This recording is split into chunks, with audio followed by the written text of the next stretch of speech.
Today I'm going to teach you a really simple trick for shutting down a negative thought. Now, this tool is best used for those kind of unrelenting, stubborn thoughts that seem to come up when we're having a moment of vulnerability or a moment of weakness, and they come almost like full force at us. No matter how much work we've done on ourselves, no matter how much feeling and dealing and healing that we've done, in those most inopportune moments, these particular thoughts just come full force at us. Maybe it's that thought of I'm not good enough, or I don't have what it takes, or I'll never fulfill my dreams, or maybe it's I'm a loser, or no one likes me, or whatever it is. This tool is going to be one that helps put that negative thought in its place.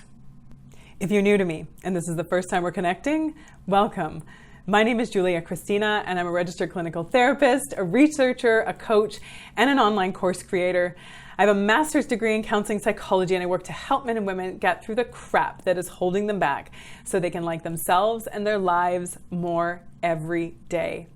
And for some of us, we've done the work, we've done the therapy, we've done the coaching, we've done the groups, we've taken the courses, we've done the programs, we've listened to the podcasts, we've read the books, we've done our work, we've done our healing, but there are still sometimes these really sticky, almost like gremlin-like thoughts that like to come in and either bring us down or like to kick us when we're down. Sometimes they come out of nowhere, and sometimes they hit us when we are at our most vulnerable, which doesn't seem fair if you ask me. So what do we do? How do we handle them? And there are lots of ways to be able to handle these negative thoughts. And I've talked about some of them before by using our CBT skills. I've taught about them in my courses and in my workshops by using mindfulness, by learning how to get curious about our thoughts, learning how to challenge our thoughts. And yes, those tools are great and they do work. But sometimes, especially with these really sticky ones that come just sort of often, they almost seem like persistent and unrelenting, and they just keep showing up.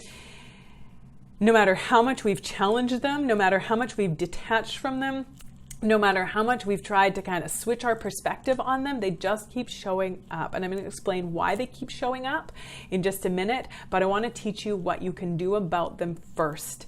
This really simple skill: when you notice that thought coming up, ask yourself, is this thought useful or unuseful? Is it helpful or unhelpful? Is it serving or unserving? Is it healthy or unhealthy? And if it's not useful, if it's not serving, if it's not helpful, and if it's not healthy, then the most simple thing that we can do is just look at that thought and we can say, bye Felicia, peace out, not welcome, not helpful, I'm not entertaining you.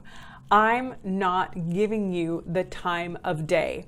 Because what happens when we have a negative thought, if we give it a bunch of attention, we like to be right. Our psyche likes to be right. So we have a negative thought that pops up, and sometimes if we get too kind of interested in it, if we give it too much attention, what our brain will do is it'll try to look for all kinds of evidence to prove that thought right. Our brain likes to be right. So if we are feeling like crap and we have a negative thought about ourselves, like I'm not good enough, I suck, I don't have what it takes, our brain will automatically try to go to all the evidence, every single isolated situation in our life that has given us the message that we're not good enough, that we don't count, that we suck, that we don't have what it takes, and it will cling to all of those bits of evidence and say, see, I'm right. We will try to prove ourselves right, even if it's with really unhelpful, really critical, really self-judging, really just awful negative thoughts about ourselves. We'll try to prove ourselves right. And so what we need to do sometimes is just shut that thought down. Stop it in its tracks, not give it the time of day. Are you with me on this? If you are with me, I want you to put in the comment section below, Julia, I am with you. That thought does not deserve my attention. That thought does not deserve one more second of my time. Sometimes we need to explore those thoughts. Sometimes we need to dive deeper. Sometimes we need to look at them. Sometimes we need to actually even challenge them. And sometimes we just need to shut it down and say, stop. Not helpful, not productive, not useful. Because what is happening in our brain when we indulge that thought is we are creating grooves in our brain that make it so that thought is easier to access every time. So follow me on this one.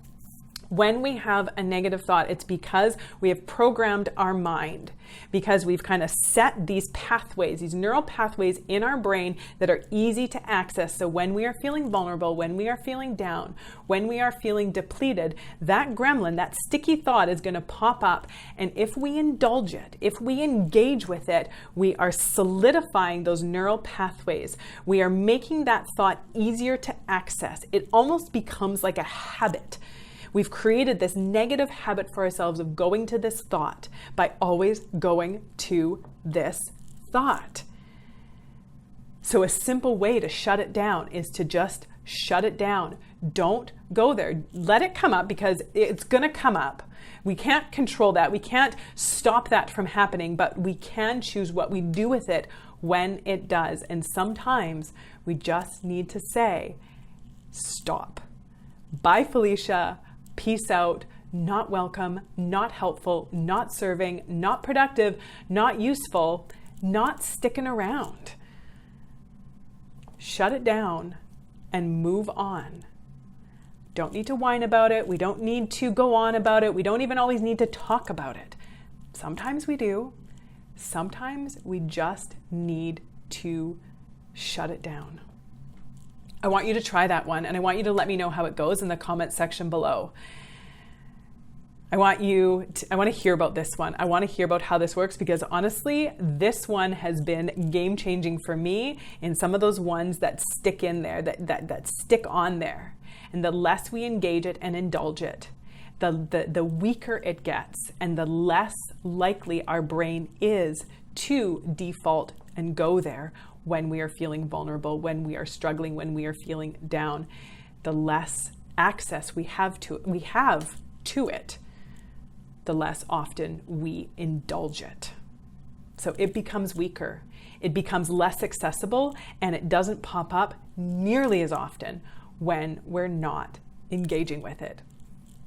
Whatever you need to say to yourself, shut it down, peace out, see you later, not welcome, you decide. And let me know how it goes.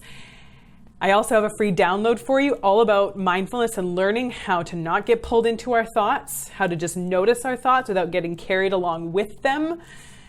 It's a 10-minute guided mindfulness exercise. You can grab the exercise free audio in the description below. The link will be there.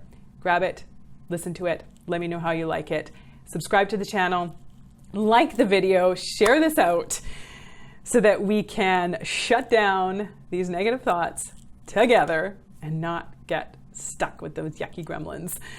Come and join my Facebook group, goodformegroup.com. Amazing people in there. See you there. Take good care.